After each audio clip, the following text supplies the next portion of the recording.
Political analysts say the path to the White House is Georgia, and Democratic presidential nominee Kamala Harris is wasting no time getting her message out to voters. Savannah, are you ready to make your voices heard?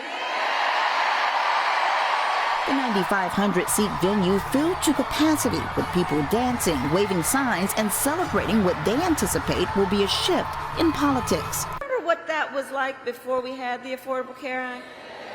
Remember when insurance companies had the power to deny people with pre-existing conditions? Remember what that was like? Children with asthma, breast cancer survivors, grandparents with diabetes. So yeah, we're not going back. We're not going back. And we will move forward.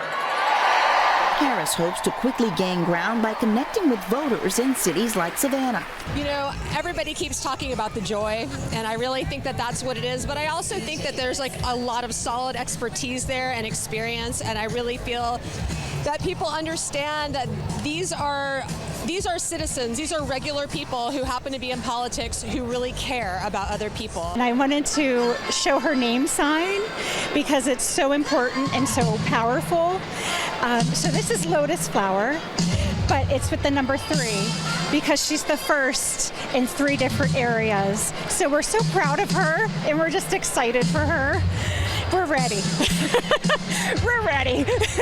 Her focus to energize those who may have been apathetic this election cycle and to hone in on new voters like SSU Student Government President Caitlin Green, who introduced the VP before her remarks. So it's important that, Vice President Kamala Harris, people that's already in power, they focus on us as the younger generation because we're up next. The rally is also an effort to build the campaign's volunteer base. For the next 68 days, everybody say 68.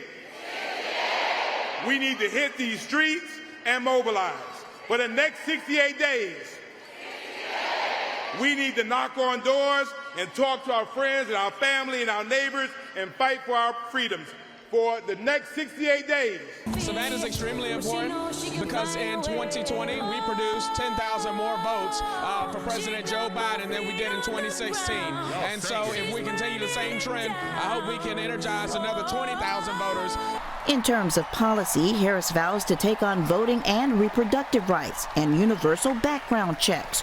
Her remarks also focusing on plans to ease costs for American families. Let's finally expand Medicaid in Georgia so people can take their child to a doctor or go to an emergency room without going into medical debt.